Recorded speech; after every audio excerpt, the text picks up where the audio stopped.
So guys last lecture में हमने discuss किया था relation between angular velocity and linear velocity, और हमारा रिलेशन क्या आया था। अगर आपने लेक्चर नहीं देखा तो आप जाके देख सकते हैं, डिस्क्रिप्शन में आपको लिंक मिल जाएगा।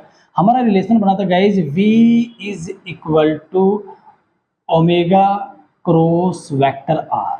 This is the relation between linear velocity and angular velocity, ये हमारा रिलेशन है। ओके गाइज, एक ऑब्जेक्ट है v वेलोसिटी से रोटेट हो रहा है, मैग्नीट्यूड उसका फिक्स है बट डायरेक्शन बदल रही है। एंगुलर वेलोसिटी उसकी ओमेगा है, रेडियस उसका r है। ओके, अगर किसी चीज का कोई पार्टिकल उसका रेडियस r है और वो v वेलोसिटी से घूम रहा है, लीनियर वेलोसिटी उसकी v है, तो उसकी एंगुलर वेलोसिटी ओमेगा के बीच ये रिलेशन हमारा होगा। नॉर्मली हमारा जो लिखते हैं हम v is equal to r omega, ये जस्ट मैग्नीट्यूड होता है, ठीक है, और वेक्टर फॉर्म में ऐसा लिखा जाता है। चलिए इक्वेशन फर्स्ट, ये जो इक्वेशन फर्स्ट है इसका हम डिफ्रेंशिएशन कर लेते हैं। Differentiation on both sides with respect to time. Time के रेस्पेक्ट में इसका क्या करेंगे हम, डिफ्रेंशिएशन।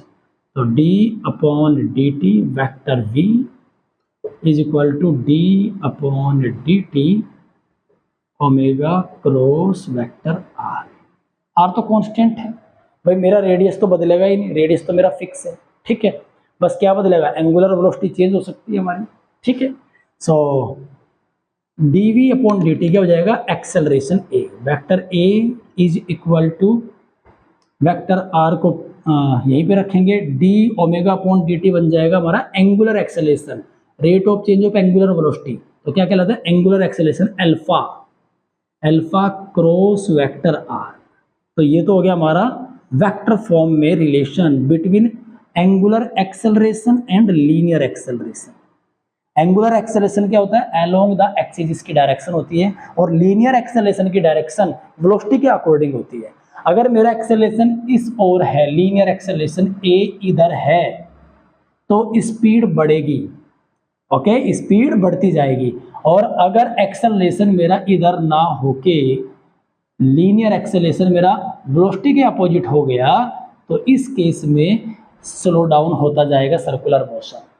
सर्कुलर मोशन क्या हो जाएगा, स्लो डाउन, स्पीड घटती चली जाएगी। ओके गाइज, और वैसे क्या होता है, a is equal to R alpha, right, normally a is equal to R alpha. ये हमारा क्या रिलेशन है, तो ये हमारी वेक्टर फॉर्म है और ये हमारा नॉर्मल फॉर्मूला है। This is relation between angular acceleration and linear acceleration. So guys, अब अगले लेक्चर में हम स्टडी करने वाले हैं types of circular motion. Circular motion कितने टाइप का होता है, uniform and non uniform circular motion के बारे में स्टडी करेंगे, जहां पे एक नई चीज और सामने आएगी, सेंट्रीपिटल एक्सेलरेशन। देखिए, angular acceleration, linear acceleration, centripetal acceleration, तो कंफ्यूज बिल्कुल नहीं होना, एक एक चीज धीरे धीरे सीखते जानी है और सब रखना है, पेशेंस रखना, नोट्स बनाते जाइए। मिलते हैं अगले वीडियो लेक्चर में।